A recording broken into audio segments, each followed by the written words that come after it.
महिना भाग्य जागवणारा, यशाचे मार्ग दाखवणारा.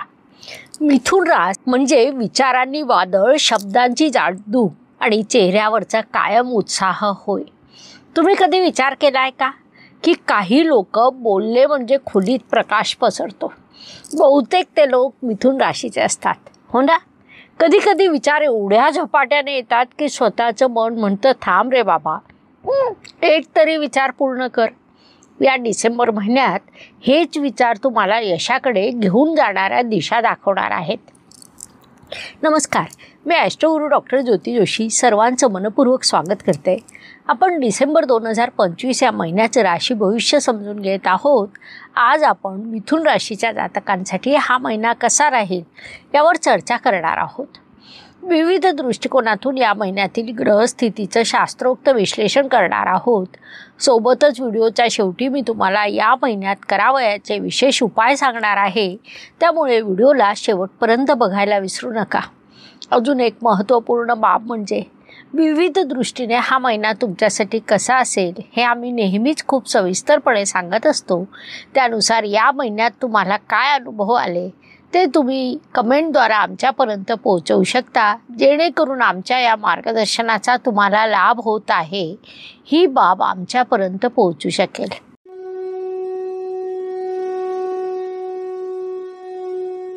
व्यक्तिमत्वाच्या दृष्टीने विचार केला असता बुध रास म्हणजे बुद्धीचा आशीर्वाद घेतलेली रास होय. कारण बुद्धीचे कारक बुधदेव तुमचे राशी स्वामी आहेत. संवाद, कल्पकता, प्रखर बुद्धिमत्ता हीच तुमची खरी शक्ती आहे. इतर लोक जिथे अडकतात तिथे तुम्ही उपाय शोधतात. हाच खरा तुमचा स्वभाव आहे.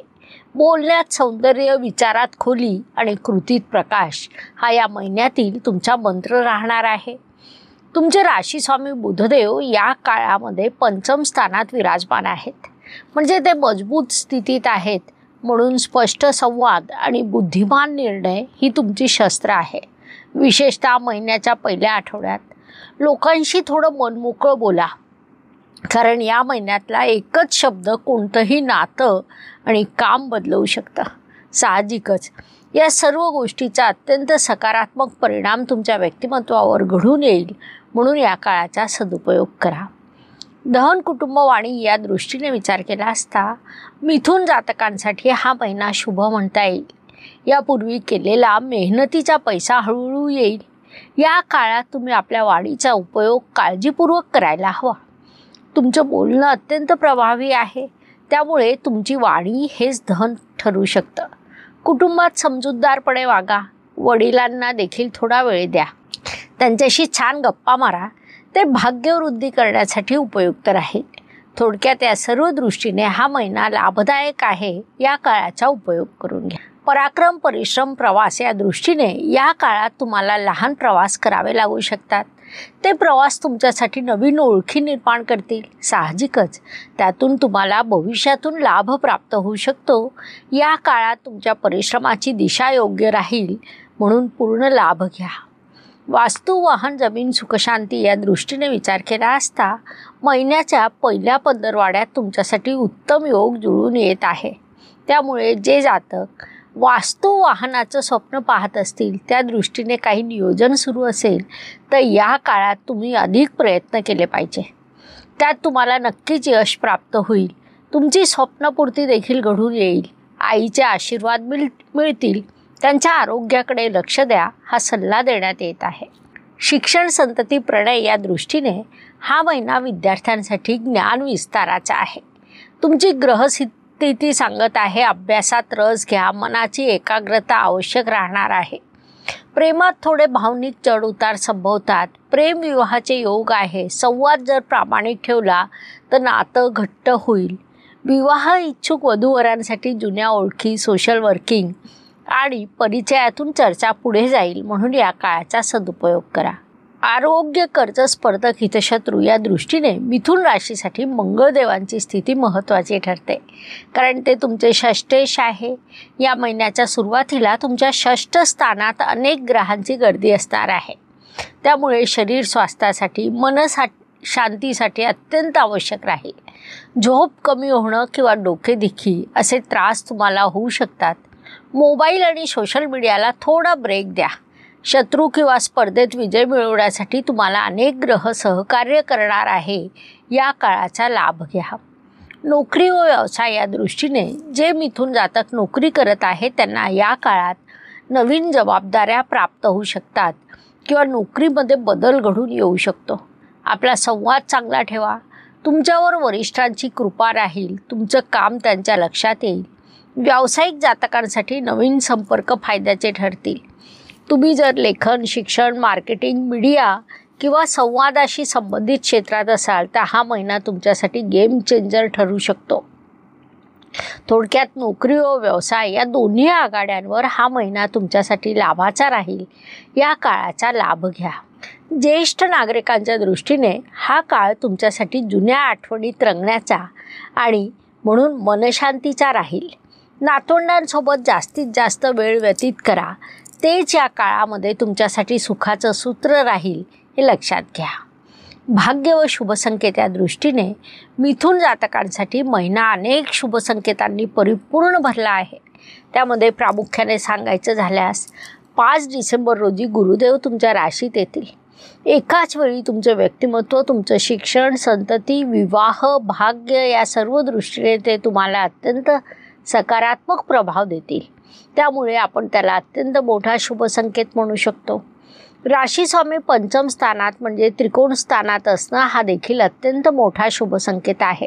तसंच 20 तारखेला शुक्रदेव तुमच्या सप्तम स्थानात येतील आणि तेथून त्यांची दृष्टी तुमच्या राशीवर पडेल, जी अत्यंत शुभ बाब म्हणता येईल. असे अनेक शुभसंकेत या काळात तुमच्यासाठी निर्माण झालेले आहे.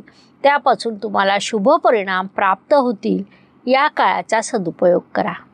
कर्माच्या दृष्टीने विचार केला असता तुमच्या दशम स्थानामध्ये शनिदेव विराजमान आहेत, जे विलंबाचे कारक मानले जातात.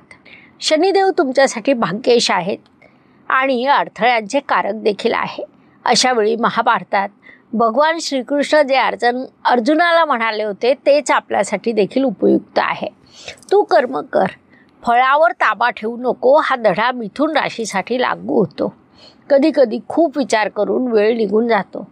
मात्र या महिन्यात आधी कर्म आणि विचार नंतर करा. ही यशाची, लाभाची गुरुकिल्ली ठरेल. लाभाच्या दृष्टीने विचार केला असता तुमचे लाभेश या महिन्याच्या सुरुवातीला स्वराशीचे आहे. त्यानंतर ते अग्नितत्वाच्या राशीत जाऊन प्रबळ होणार आहे. त्यामुळे तुमची दीर्घकालीन इच्छा पूर्ण होईल. एखादा जुना प्रकल्प परत सुरू होईल. विविध मार्गांनी तुम्हाला लाभ प्राप्त होऊ शकतो. थोडक्यात हा महिना तुमच्यासाठी लाभाचा राहणार आहे. म्हणून या काळाचा पुरेपूर उपयोग करून जास्तीत जास्त लाभ पदरात पाडून घ्या. व्यय व परदेश गमन या दृष्टीने या काळात तुम्ही खर्च नियोजनबद्ध करा. अन्यथा त्या खर्चाचा तुम्हाला त्रास होऊ शकतो. एकदा बुधदेवाने ब्रह्मदेवाला विचारलं, माझं कार्य म्हणजे सतत विचार देणं, तरी लोक मला गोंधळाचं कारक का म्हणतात? त्यावर ब्रह्मदेव हसून म्हणाले, तू गोंधळाचं कारण नाही, तर योग्य मार्गाने घेऊन जाणारा दीप आहे. तो फक्त आत्मसंयमाने जर वापरला तर तुझा प्रत्येक विचार कर्मयोग बनेल. मिथुन राशीसाठी या महिन्यातील सूत्र हेच राहणार आहे. विचारांना दिशा द्या, सोबत भावना जोडा, कृतीत रूपांतर करा. या महिन्यात तुम्हाला सर्वाधिक प्रेरणा कोणत्या गोष्टीतून मिळेल ते कमेंट करायला विसरू नका. तुम्हाला वाटतं का खूप विचार येतात पण कृती थांबते? असेल तर नक्की कमेंटमध्ये लिहा. तुमचं प्रत्येक उत्तर तुमच्या भविष्याची दिशा ठरवेल. हे चॅनल फक्त ज्योतिष सांगत नाही तर जीवनाला दिशा देतं.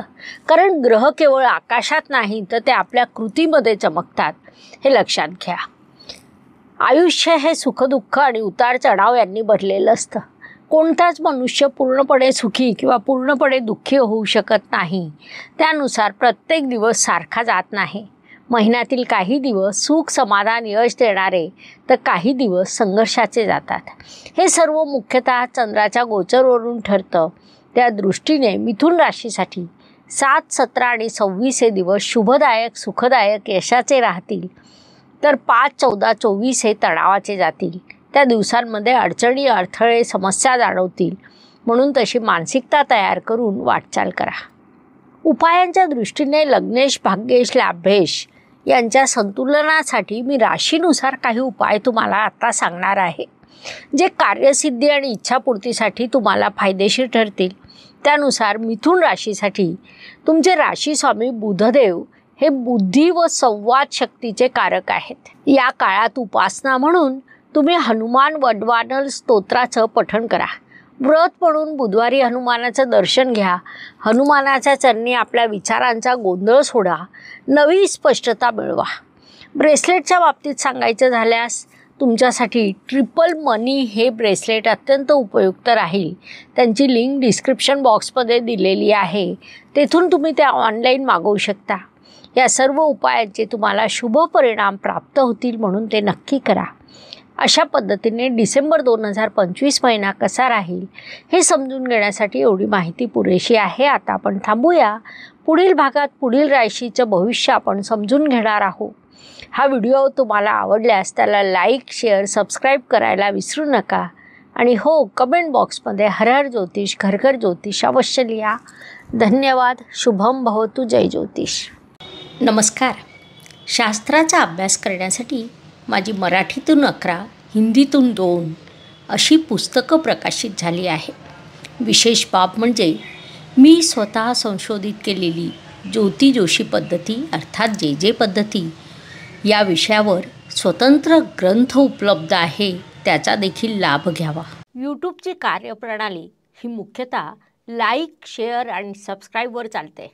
Please like, share and subscribe the channel. धन्यवाद. शुभम भवतु. जय ज्योतिष.